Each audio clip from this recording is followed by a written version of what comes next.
এই বাংলাদেশ থেকে ইনশাআল্লাহ ভোট তাড়ানো হবে। জাতীয় সংসদে বিরোধী দলীয় হুইপ জনাব রফিকুল ইসলাম খান সাহেব যে এই বিভাগের মন্ত্রণালয়ের যিনি দায়িত্বে, তিনি গদিতে বসেই বলে দিলেন যদি সমঝোতার ভিত্তিতে কিছু নেওয়া হয় তাইলে এটাকে ছাতা বলে দেবে। ওনার এলাকায় ছাতা বন্ধ হয়েছে, আমি জানি না একেবারে তৃণমূলের সব কিছুতে ছাতা বন্ধ হয়েছে কিনা।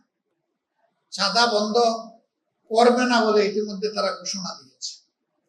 তাদেরই একজন হুইপ তিনি বলেছেন যে কোনো দেশ থেকে যে কেউ আসলেও এই দেশে ছাতাবাজি বন্ধ হবে না। তবে তারেক রহমানের সরকার চেষ্টা করতেছেন এটাকে কিছু নিচে নামাইয়া, মানে এইটার মাধ্যমে দ্বিতীয় দফা ছাতাবাজিকে জাতীয় সনদ বা স্বীকৃতি দেওয়া হবে। 1 কোটি 1.5 কোটি মানুষকে তারা চাকরি দিবেন, তাই না? তো অনেকে বলে যে চাকরি তো দিয়েই দিয়েছেন, আর দেওয়া লাগবে কেন? টেম্পু স্ট্যান্ডের চাকরি, কি চাকরি এটা বুঝেন তো আপনারা? চাকরি তো হয়ে গেছে। এই চাকরি তো আমাদের জনগণ চায় না, এই চাকরিকে এই দেশের জনগণ ঘৃণা করে। গতকালকে এই ধরনের একটি সমাবেশ ছিল শহীদ এবং আহত জুলাই যোদ্ধাদের নিয়ে।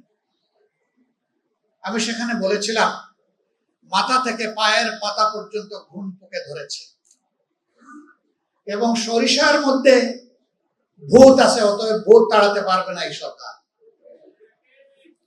ধন্যবাদ জানাই তাদের দলীয় একজন সিনিয়র নেতা কালকে বলেছেন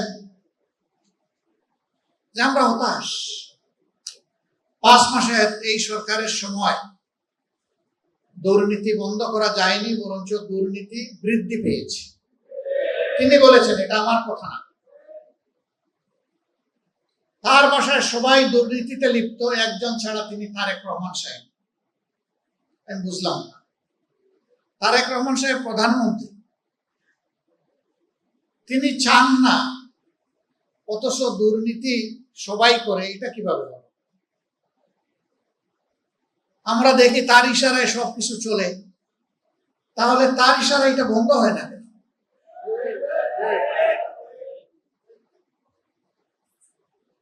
আল্লাহ ভালো জানেন মাথা থেকে পায়ের পাতা পর্যন্ত একই, সবকিছু একই কিনা আল্লাহ ভালো জানেন। আমরা দেখতে পাচ্ছি একই। ব্যর্থতার দায় যখন স্বীকার করলেন, তখন কি এই সরকারের আর ক্ষমতায় থাকার কোন নৈতিকতা থাকে?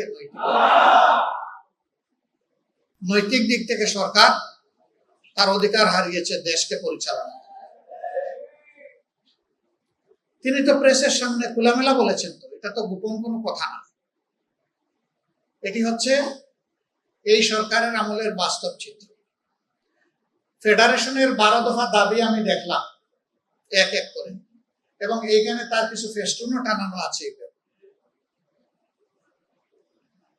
দাবিগুলা করতে হবে কেন? এটাই তো হওয়া উচিত সমাজে। করতে হচ্ছে এই কারণে যে সমাজে ন্যায্য অধিকারটা প্রতিষ্ঠিত হয়তো নাই, বরঞ্চ অধিকার নিয়ে কাড়াকাড়ি হচ্ছে।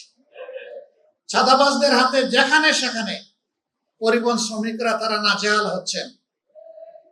চাঁদা দিতে অস্বীকার করলেই তাদের উপর বিপদ নেমে আসছে, তাদেরকে মারধর করা হচ্ছে, আহত করা হচ্ছে, গাড়ি ভেঙে দেওয়া হচ্ছে। কারা করছে? সরকারি দলের লোকেরা করছে, এটা পরিষ্কার। আমরা আপনাদের দাবির সাথে সম্পূর্ণ একমত, এবং আমরা পরিষ্কার ভাবে বলতে চাই এই বাংলাদেশ থেকে ইনশাআল্লাহ ভোট তাড়ানো হবে। রক্ত তো সবাই মিলেই দিয়েছি। আমরা জুলাই এই অর্জনকে নিজেদের দলীয় অর্জন হিসেবে কখনো দাবি করে নেই এবং করবো না। এই অর্জন 18 কোটি মানুষের অর্জন। আমি সকলকে অনুরোধ করব, এককভাবে কেউ যেন এর কৃতিত্ব দাবি না করে। ব্যক্তি হোক, দল হোক, গোষ্ঠী হোক, এইটা কারো একার নয়। 10 মাসের যে সন্তানকে মা কুলে নিয়ে রাস্তায় নেমে এসেছিলেন, ওই সন্তানের দাবি কি ছিল? ওই সন্তানের দাবি তার মায়ের মুখ দিয়ে বের হয়ে এসেছিল যে আমার সন্তান আগামীতে একটা বৈষম্যহীন বাংলাদেশ দেখতে চায়।